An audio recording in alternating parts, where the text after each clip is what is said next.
Terakhir, sebagai koordinator PPKM Jawa dan Bali, dari lubuk hati yang paling dalam saya ingin meminta maaf kepada seluruh rakyat Indonesia. Jika dalam penanganan PPKM Jawa Bali ini masih belum optimal, saya bersama jajaran dan menteri kepala lembaga terkait akan terus bekerja keras untuk memastikan bahwa penyebaran varian Delta ini bisa diturunkan. Di kawasan pusat grosir tekstil terbesar di Asia Tenggara, yaitu Tanah Abang, Jakarta Pusat, tempat saya berdiri saat ini, sempat terpasang bendera putih sebagai wujud ekspresi masyarakat yang terpukul perekonomiannya selama pembatasan kegiatan masyarakat. Jeritan sekelompok masyarakat ini pun hingga berujung pada pemasangan bendera putih tak hanya terjadi di sini, tapi juga di sejumlah daerah di Indonesia.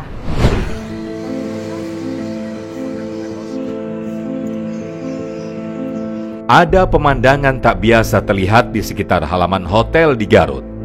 Bendera putih dengan emotikon menangis terpasang di sepanjang pinggir halaman hotel.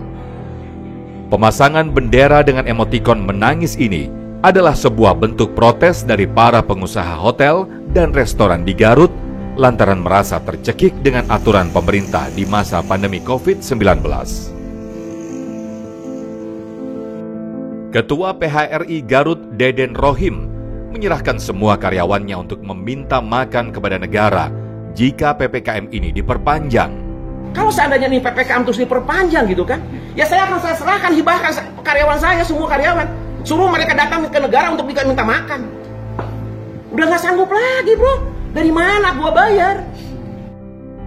Dengan adanya kondisi pemberlakuan pembatasan kegiatan masyarakat PPKM darurat, menjadi puncak dampak bagi para pengusaha hotel dan restoran.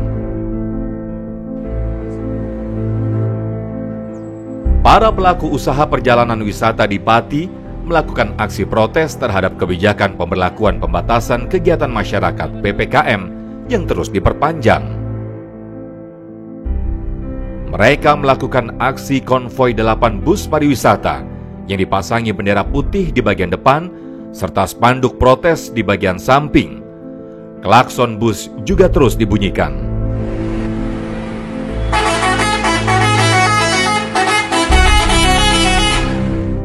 Selama masa PPKM, pengusaha pariwisata benar-benar mati. Pendapatan nol karena objek-objek wisata ditutup. Orang-orang tidak boleh piknik.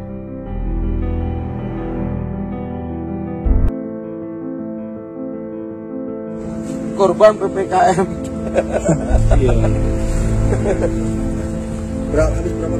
Viral di media sosial, seorang pengusaha rumah makan seafood dan pecel lele di Kuningan, Jawa Barat mencoret-coret mobilnya. Coretan di mobil itu diantaranya Indonesia korban PPKM. Jika kita terlalu jujur, kita tertipu. Dan tulisan kami manusia, Indonesia butuh makan. Coret-coret di mobil ini adalah bentuk protes dari seorang Muhammad Ali sejak penerapan PPKM ini berdampak ke usahanya. Surat terbuka seorang Didi Riyadi kepada Presiden Joko Widodo soal penolakan dirinya terhadap perpanjangan masa PPKM darurat menuai cerita. Dirinya salah satu dari sekian banyak orang di negeri ini yang terdampak langsung terhadap penerapan aturan ini. Usulan pun langsung disampaikan kepada Presiden Joko Widodo melalui surat terbukanya. Menjadi dasar pertimbangan Mas Didi kemudian menulis surat tersebut, diupload di sosmed, surat terbuka untuk Presiden Jokowi. Apa yang mendasari itu? Udah pasti adalah sektor ekonomi. Kenapa? Karena ini bukan ini ya, sama sekali tidak ada maksud untuk tidak peduli atau nggak care atau tidak berempati terhadap korban dari pandemi ini gitu ya. Penting juga pemerintah untuk bisa mendetek dan memperhatikan bukan hanya yang terpapar, tapi juga yang terdampak secara ekonomi itu. ya tidak ada roda ekonomi yang berputar. Saya mohon maaf sekali ya, maksudnya harus menyampaikan ini gitu loh. Nggak jalan. Ekonomi kita nyungsep gitu loh. Ekonomi kita nyungsep sejak surat terbuka yang saya up di sosial media, antusiasnya, responnya luar biasa. Dan ternyata dari situ banyak cerita-cerita gitu loh. Yang benar-benar, aduh saya bacanya pedih banget gitu, memilukan banget gitu.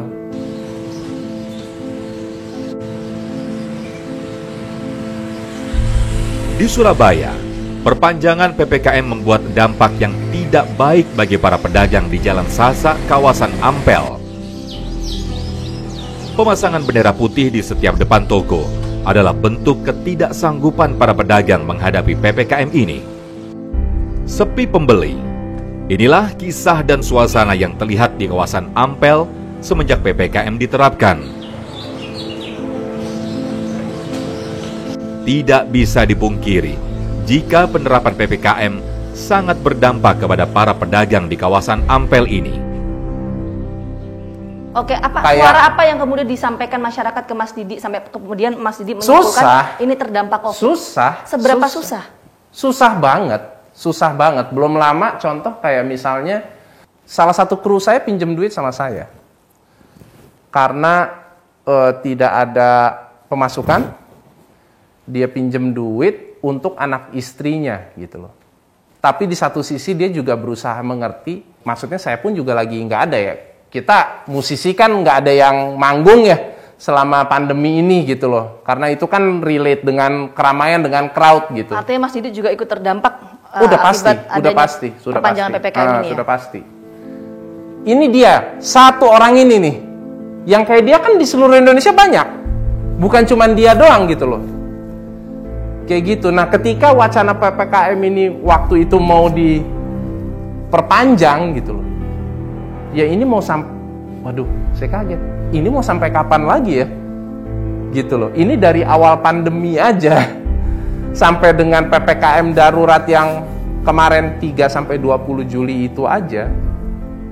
Itu aja udah sangat-sangat mencekek banget gitu loh. Mungkin kebanyakan orang di luar sana udah berdarah-darah kali gitu loh. Ketakutan dan kesulitan masyarakat saat ini menambah daftar panjang susahnya mencari rupiah di tengah pandemi. Ditambah lagi, tidak adanya penurunan data dari angka kematian COVID-19 sejak PPKM ini diterapkan.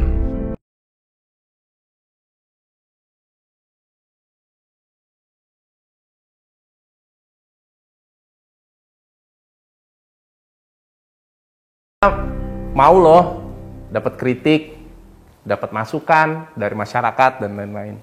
Yang mana sudah saya lakukan di surat terbuka gitu loh. Saya juga bukan menuntut atau minta sebuah respon yang luar biasa ya, maksudnya yang gimana banget, enggak. Tapi ada baiknya ada suara dari masyarakat, ada kritik, ada masukan. Ya direspon gitu loh. Ya. Jadi kita sebagai rakyat, kita sebagai masyarakat juga tahu, alhamdulillah iya ya, masukan saya, suara saya, kritik saya didengar. Banyak orang yang tanya tuh di Instagram, Mas, suratnya udah direspon belum? Udah dijawab belum? Ya saya sih jawab apa ada, ya belum, saya nggak tahu gitu loh. Artinya, saya kan sebagai, yang juga sebagai rakyat, ingin menyampaikan ini ya udah bikin gitu loh. Harapannya apa ya, mudah-mudahan diterima dan mudah-mudahan direspon. Yang sampai dengan sekarang belum ada respon ya gitu. Jadi saya juga nggak tahu nih gitu loh. Ini didengar atau enggak ya kan gitu. Sekali lagi terima kasih Mas ya, Didi atas waktunya. Ini juga menjadi harapan kita bersama bahwa mudah-mudahan pengendalian COVID-19 bukan hanya tugas pemerintah tapi kita bersama untuk mematuhi protokol kesehatan tadi sesuai dengan pesan Mas Didi. Sekali lagi terima kasih. Ya, semoga sehat selalu dan kita akan temukan fakta berikut.